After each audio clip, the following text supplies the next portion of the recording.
की यांनी जी जी कामं सोडली असतील मी त्यांचं मनापासून आभार व्यक्त करतो की त्यांनी माझ्यासाठी ही कामं बाकी ठेवली। परायांचा विचार घेतलेला जगनाडे महाराजांचा आज हा स्मारकाचा लोकार्पण सोहळा एका वारकऱ्याच्या पोऱ्याकडनं होतंय, याच्यासारखं माझ्या आयुष्यातलं पवित्र काम या समाजासाठी तरी कुठलं नसेल। हा समाज तेवढा प्रेम करणाराही समाज आहे। माझ्या राजकीय कारकिर्दीमध्ये माझ्या सोबत असे अनेक सहकारी होते की ज्यांनी अगदी दिवसाची रात्र रात्राची दिवस केली आणि चुकून दुर्दैवाने जे त्यावेळेस प्रवाहात नव्हते त्यांना आता वाटतं की ह्या माणसाच्या पाठीमागे उभं राहिलं पाहिजे।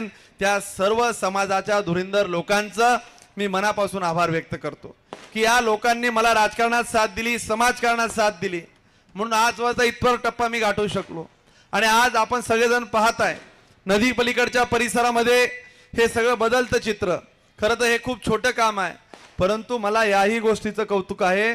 मी साधी 10 लाखाची कमान केली तेव्हा समाज एवढ्या मोठ्या संख्येने जमला, त्याच्यापेक्षा थोडंसं छोटं मोठं काम केलं, पुन्हा समाज आशीर्वाद देण्यासाठी आणला। मी तर विचार करतोय ज्या दिवशी 1 कोटी किंवा त्यापेक्षा जास्त काम ज्यावेळेस सर ते गुरुजी त्यावेळेस होईल त्यावेळेस समाजाचं खऱ्या अर्थाने समाधान होईल। आज या कामाचं माझं देखील पाहिजे तेवढं समाधान झालेलं नाही।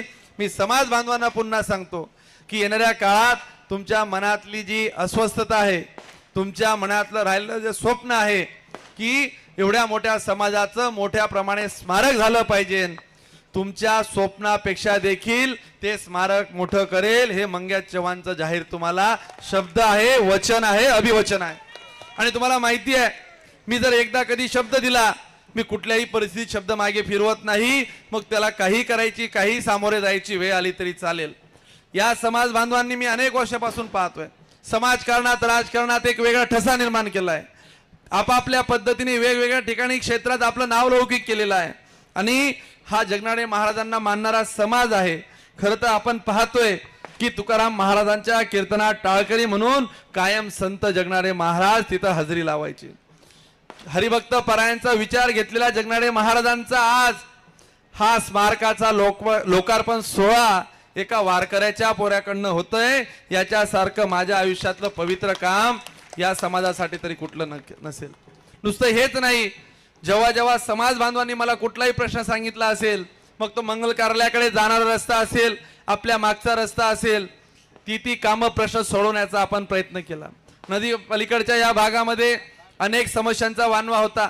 आमचे बरेचसे इथले नगरसेवक आहे, प्रभाकर भाऊ आहे, सदानंद भाऊ आहे, अण्णा आहे, दादा आहे, सगळेच इथं आमच्या सोबत काम करणारे सगळे सहकारी आहे।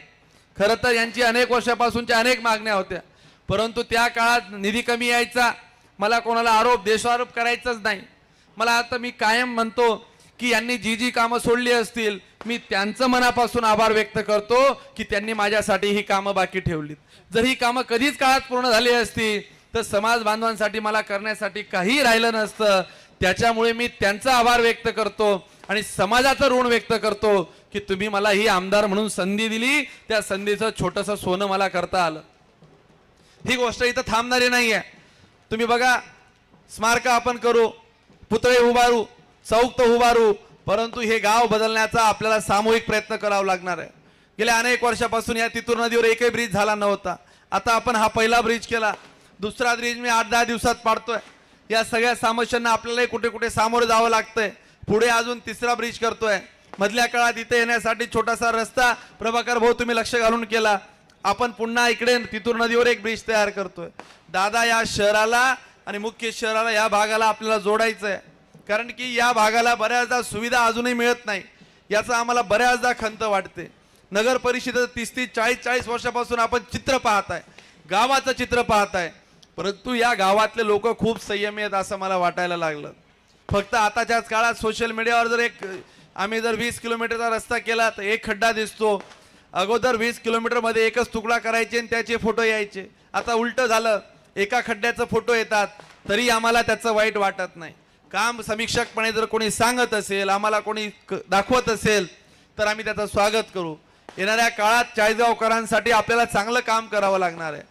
ताई तुम्ही अनेक दिवसापासून पाहताय गाव कधी बदलायचं का, गल्ल्या बदलायच्यात का, आता बदलतंय की नाही बदलतंय, तुमचा भाऊ काही चांगलं करतोय की नाही करतोय।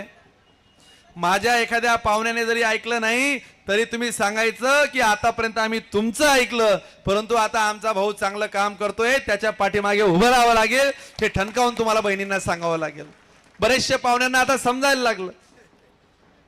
खरं तर तुम्ही बरेचसे बाकीचे पक्केच पाहुणे तिथे, पण राजकारणाच्या पलीकडे तुम्हाला सांगतो, हे गाव आपण गेल्या अनेक वर्षापासून पाहतोय. या गावामध्ये सुविधा उपलब्ध होत नव्हत्या, या गावामध्ये कार्यालय उपलब्ध होत नव्हती. जुन्या जमान्यातली कार्यालय असायची.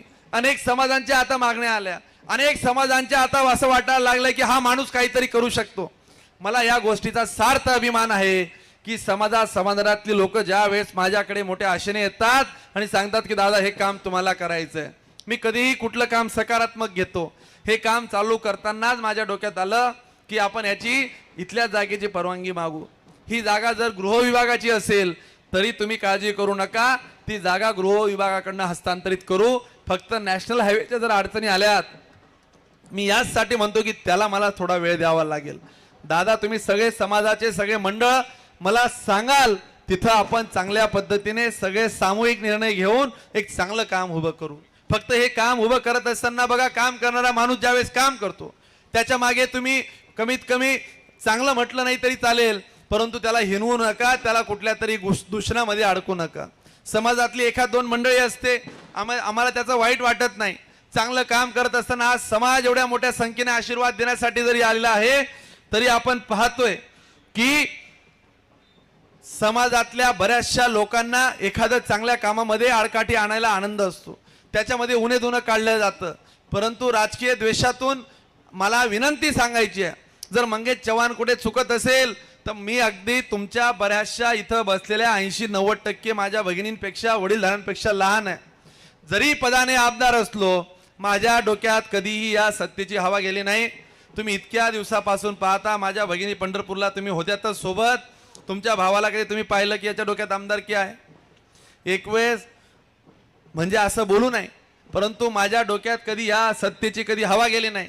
सर्वसामान्य लोकांना आपल्याला सोबत घेऊन काम करायचं आहे, या जबाबदारीचं भान ठेवून आपण काम करतोय. एक सकारात्मक बदल करायचा आहे, हे गाव बदलवायचं आहे, ही गावातली खराब झालेली दशा हिची दिशा आपल्याला ठरवायची आहे.